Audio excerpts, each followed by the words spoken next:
Students పరంగా ఈ యొక్క మీకు జరుగుతున్న ఒక అన్యాయాన్ని మీరు ఏ విధంగా తీసుకెళ్తున్నారు?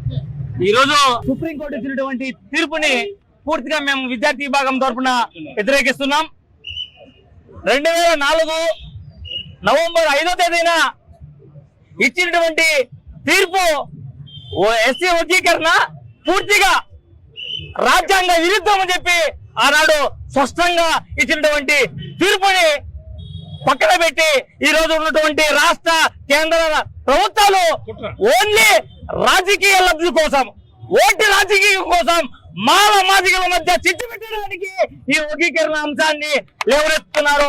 మేము ఒకటే తెలియజేస్తున్నాం, ఢిల్లీ నుంచి ఢిల్లీ దాకా విద్యార్థి విభాగం పిడికిలు బిగించి మా హక్కుల కోసం మేము పోరాడి రాబోయే కాలంలో ఇది వర్గీకరణ కాదు, రాజ్యాధికారానికి హక్కులు కూడా రాజ్యాంగం కూడా తూట్లు పొడిచే విధంగా ఈ కేంద్ర రాష్ట్ర ప్రభుత్వాలు ఎదురుస్తున్నాయి. మా యమలాసుద్దీన్ గారి నాయకత్వంలో ఢిల్లీలో భారీగా దగ్గరలో భవిష్యత్ కార్యాచరణ ప్రకటిస్తున్నాం. ఊరుకుంటే లేదు, మాలల పంతం వర్గీకరణ అంతం.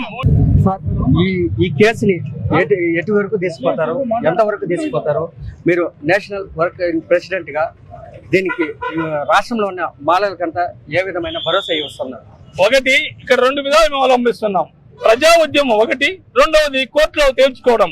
9 మంది జడ్జెస్ ఉన్న కోర్టులో మేము అప్పీల్ చేస్తున్నాం, రివ్యూ పిటిషన్ ఇస్తున్నాం. ఆ రివ్యూ పిటిషన్ పరిశీలిస్తాం. అంతవరకు కూడా ప్రభుత్వాలు దీన్ని అమలు చేయకుండా ప్రజా ఉద్యమాన్ని కొనసాగిస్తాం. రివ్యూ పిటిషన్ మేమే గెలుస్తాం, ఎందుకంటే రాజ్యాంగం చెప్పింది. 341 ఆర్టికల్, 1416 ఆర్టికల్ స్పష్టంగా ఇచ్చింది వర్గీకరణ it is illegal, violation of the 341 and 14 article. కాబట్టి మాదే విజయం అవుతుంది. ఈరోజు ధర్మయుద్ధంలో గెలిచేది మేమే.